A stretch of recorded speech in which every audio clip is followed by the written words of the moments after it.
Salam sejahtera untuk kita semua. Kami dari kelompok 2 Ekonomi Teknik dengan anggota Cindi Maulina Sibarani dengan NIM 2119003, Kristina Napitupulu dengan NIM 2119013, saya sendiri Daniel Simanjuntak dengan NIM 2119028, Krisna Sinaga dengan NIM 2119032, Pretisma Maura dengan NIM 2119033. Kami akan mempresentasikan studi kelayakan bisnis produksi bubuk kopi 100 kg per bulan. Overview-nya adalah yang pertama, deskripsi bisnis. Yang kedua, proses operasi dan kebutuhan pasar. Yang ketiga, komponen biaya. Yang keempat, klasifikasi CAPEX dan OPEX. Yang kelima, cash flow diagram. Yang keenam, NPV, NFV, dan annual cash flow. Yang ketujuh, IRR, payback period, dan B per C. Yang kedelapan, analisis sensitivitas dan ketidakpastian. Yang kesembilan, segmen pasar. Yang kesepuluh, kesimpulan. Deskripsi bisnis. Kopi bubuk merupakan biji kopi yang sudah dihaluskan. Bisnis ini memproduksi bubuk kopi Robusta sebanyak 100 kg per bulan. Visi kami adalah menjadi perusahaan produksi bubuk kopi terbesar, terlaris, serta terpercaya sekota Balige, dan menjadikan kopi bukan hanya sekedar minuman, tetapi bagian dari gaya hidup mereka. Misi kami adalah menghasilkan produk bubuk kopi yang berkualitas dengan modal kecil dan keuntungan sebesar-besarnya. Yang kedua, memberi pelayanan yang ramah kepada target market di kota Balige. Yang ketiga, menyesuaikan harga bubuk kopi yang dijual agar dapat dinikmati oleh masyarakat berekonomi bawah, menengah hingga atas.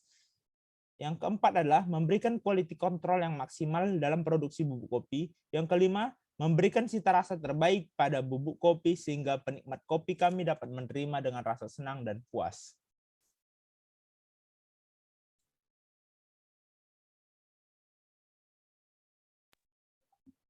Yang selanjutnya, proses bisnis dan kebutuhan pasar.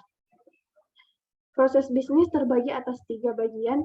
Yang pertama adalah proses manufacture, yang dimana mengubah biji kopi Robusta menjadi bubuk kopi. Yang kedua adalah penjualan, di mana merupakan pemasaran bubuk kopi Robusta kepada customer untuk memperoleh keuntungan. Yang ketiga, pembelian, mendapatkan biji kopi Robusta dari petani kopi dan mengolah stok untuk dijual ke konsumen dan menghindari kehabisan stok. Yang selanjutnya adalah kebutuhan pasar. Output yang ditawarkan kepada customer berdasarkan kebutuhan pasar adalah bubuk kopi Robusta dengan harga 15.000 per 250 gram. Next slide. Deskripsi pengolahan biji kopi Robusta. Yang pertama adalah persiapan bahan baku dan penyangkaian biji kopi. Yang kedua adalah penggilingan biji kopi. Yang ketiga adalah pengemasan bubuk kopi. Adapun yang menjadi komponen biaya adalah estimasi biaya yang dikeluarkan untuk bisnis bubuk kopi kami pada tahun ke-0 adalah sebesar Rp233.462.828,38. Biaya tersebut digunakan untuk membeli beberapa keperluan yang dapat dianalisis seperti di bawah ini, yaitu biaya peralatan, biaya perizinan, biaya sewa dan renovasi, biaya dekorasi, biaya penerangan, biaya bahan baku, kemasan, dukungan, marketing, kebersihan alat, dan lain-lain. Untuk rincian biayanya dapat dilihat pada slide.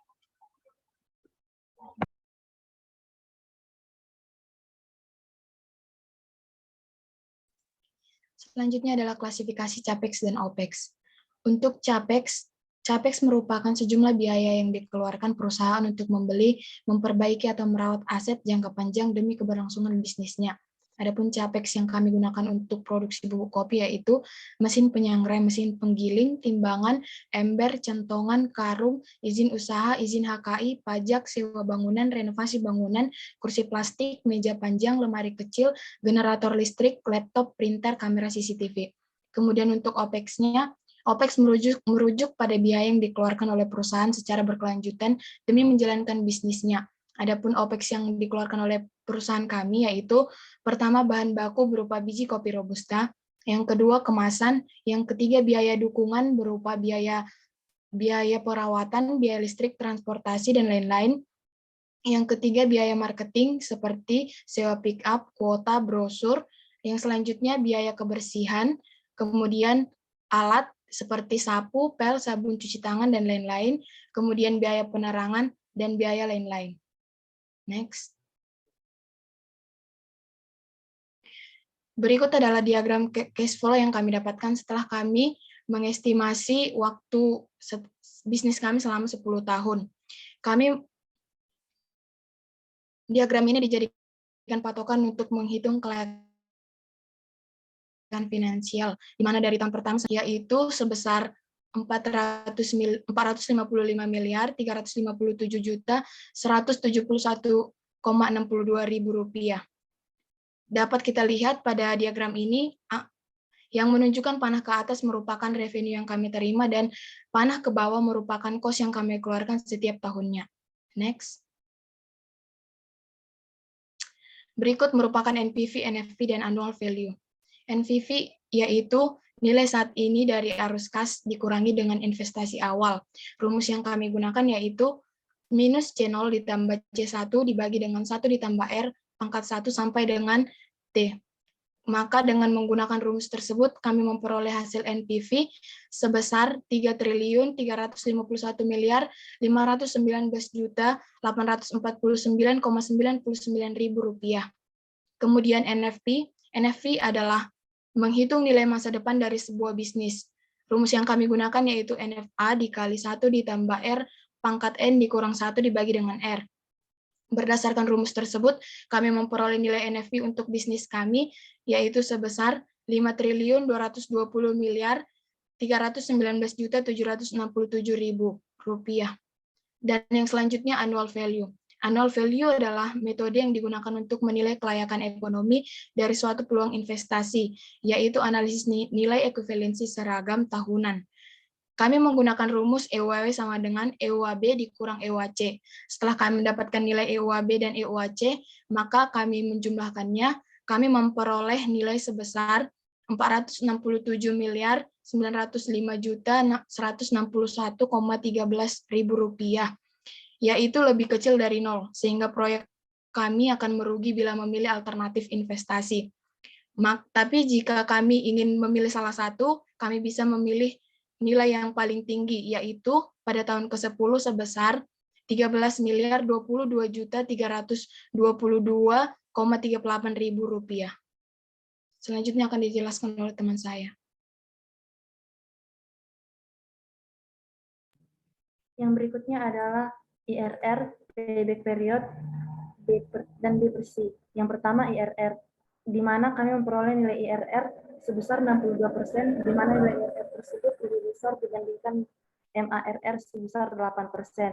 Maka dengan itu bisnis layak dijalankan. Sementara payback period kami memperoleh nilai sebesar 2,340668087 payback period yang dapat disimpulkan sama dengan 2,3 bulan.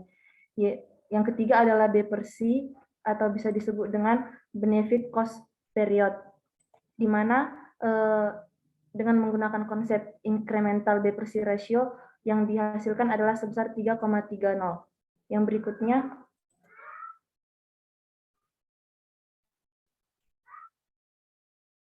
berikutnya adalah analisis sensitivitas dan ketidakpastian.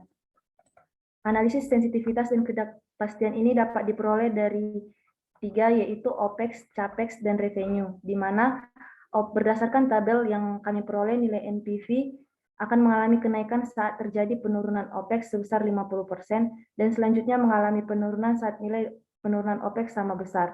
Demikian pada IRR juga mengalami situasi yang sama dengan NPV OPEX. Sedangkan pada CAPEX, pada grafik yang kami dapatkan dapat disimpulkan bahwa dalam waktu 10 tahun produksi bubuk kopi Robusta mengalami penurunan di beberapa waktu. Akan tetapi penurunan paling drastis terlihat pada titik-titik tertentu. Yang ketiga adalah revenue.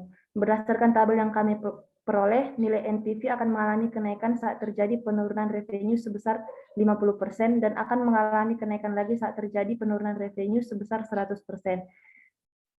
Dan dapat dilihat pada laporan kami sebelumnya, perubahan IRN, NPV, payback period untuk setiap penurunan revenue yang terjadi untuk 3 skala, yaitu 50%, 100%, dan 150%. Yang kedua adalah analisis ketidakpastian. Analisis ketidakpastian dapat diperoleh dari penjualan dan cost atau biaya-biaya, dimana biaya operasional biaya tenaga kerja meliputi gaji dan upah reguler, perubahan upah minimum. Sedangkan dari kos dan biaya dapat diperoleh dari pendapatan, yaitu prediksi pendapatan awal, yang kedua dari identifikasi saldo persediaan awal dengan saldo persediaan akhir, dan yang ketiga menghitung penjualan bersih. Selanjutnya akan dilanjutkan teman saya. Yang selanjutnya adalah segmen pasar, di mana kami mencari perbedaan potensi antara produk. Jadi ada 10 produk yang kami lakukan segmentasi pasar, antara lain Cafe Partukoan, Kedai Hutata Cafe, Kedai Kopi Hello Toba, SSC Cafe and Resto, Tarhilala Coffee, Vintage Coffee, Warung Kopi Langsung, Warung Kopi Surya, Alfamidi Balige, dan Indomaret Balige. Next slide. Untuk kesimpulan, dari hasil perhitungan Net Present Value atau NPV dengan suku bunga 6%, maka diperoleh nilai sebesar 3.351.519.849,99 rupiah. Net Future Value atau NFV sebesar 5.886.985.633,97 rupiah dan EUAW bernilai negatif yaitu sebesar 467.905.161 rupiah. Sehingga berdasarkan hal tersebut dapat ditarik kesimpulan bahwa bisnis bubuk kopi Robusta layak untuk dijalankan dan menghasilkan keuntungan. Yang kedua, analisis sensitivitas memberikan perubahan hasil, yaitu sensitivitas terhadap perubahan CAPEX dan OPEX. Apabila semakin tinggi harga CAPEX dan OPEX, maka semakin kecil NPV-nya. Sebaliknya, semakin rendah harga CAPEX dan OPEX, maka semakin besar NPV-nya. Oleh karena itu, disimpulkan pengujian terhadap perubahan kurang lebih 50% dari biaya pendapatan akan membuat perubahan pendapatan yang sensitif. Next slide.